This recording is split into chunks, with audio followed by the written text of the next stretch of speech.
and kind of just fade it out to a skin tone and let the skin act as some of the highlight. I know on these videos sometimes this color looks all the same, but you'll see the difference when you start doing the tattoo yourself, what you're going to achieve with sweep shading it and, you know, just pulling in a little bit of colors around the edges. Just got to remember, you're using darks and lights, and you can do it all with the same one shade of ink. You don't have to change inks to get different shades. You can do it the same way just by thinning it out. When you get up into here, we got some bigger areas to shade out. And you can do basically the same way I was showing you when you did that gray shade. Take the ink and just keep working it over the skin a few times like that. And when you wipe it off, you'll get it from a dark to a lighter shade. And they have a real nice soft effect when it's finished. You know, you'll get some dark lines, and then again, you got to remember there's blood in here, so some of that shading is going to look a little darker than what it's really going to heal to. But you're getting the idea how it works. Don't be afraid to take that color right over that black shading. Take it right over that soft color, because it'll take that orange down, it'll make it darker in spots, it'll make it lighter in spots. Right where I gray shaded all in between here, I'm just going over that with the color. And the same thing in here, but I'll leave some highlights in there. I'm going to put some yellows in here and some other shades and colors.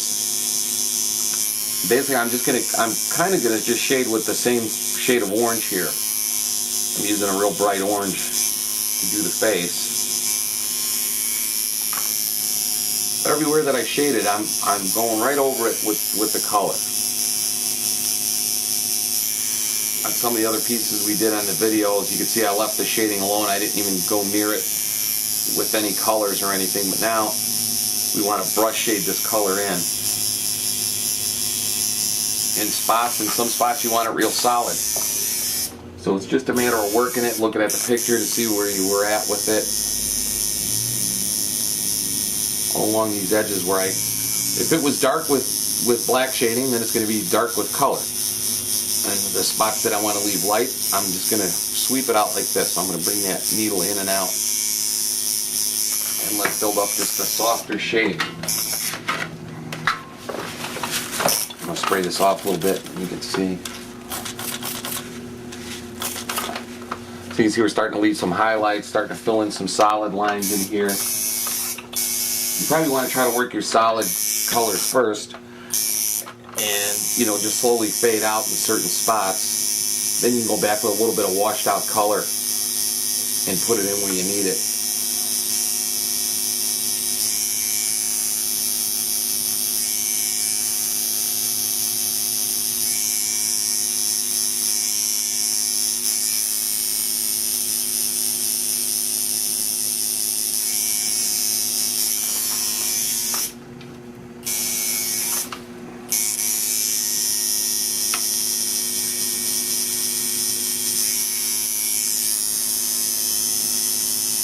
Just remember, don't go over the skin too many times with these mag shaders either. You don't want to tear it up. You should be able to get it in there nice and solid. A couple sweeps. You can see I'm not going back and forth over the same areas over and over again. I'm hitting pretty much one time. It's putting in enough ink, and that's what I'm leaving it. You should be able to do that. You shouldn't have to go back and keep going over and over a spot.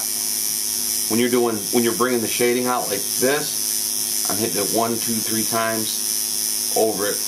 And I'm not putting as much pressure on the machine either when I'm going in and out of the skin like that. Because then I'll get that nice soft shaded look. If you're going to keep that same pressure as you are when you're doing solid color, you're not going to get much of a shade look. Because everything's going to come out too solid.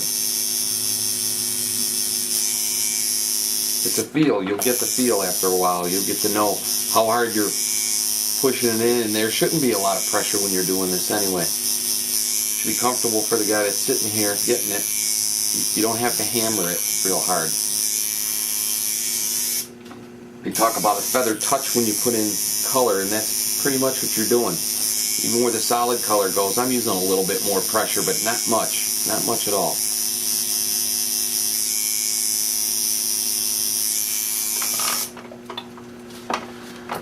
we'll just slowly got to keep working around this piece till we get all this orange in here.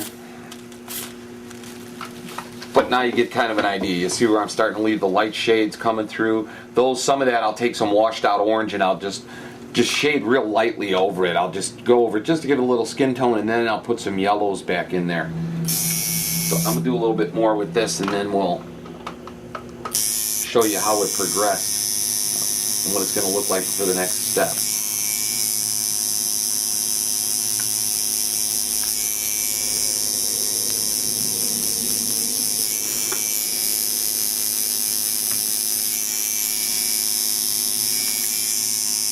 I've seen a lot of different ways to put in ink, a lot of different guys. If you go to conventions at all, it's a good thing to do. You can watch how other guys do it. But you really got to develop your own style, and these videos were made to show you one way to do it. Everybody has a style to tattooing, and you'll develop your own style as you more and more practice, but now at least you'll have an idea what it's supposed to look like and how the ink should be going in. You shouldn't have to keep working it over and over. I've had people tell me that, you know, their customers were getting kind of scabbed up when they were trying to heal, and that was just from overworking the tattoo. They're just not, their machine's either not set right. As far as setting these mag shaders, I've got this thing just like I was doing with the round shaders. I've got it back into the tube, and I have it just a slightly bit back inside the tube. The round shaders, we were letting it hang out just a little bit. This one I kind of pull it back a little bit inside the tube. I don't need it to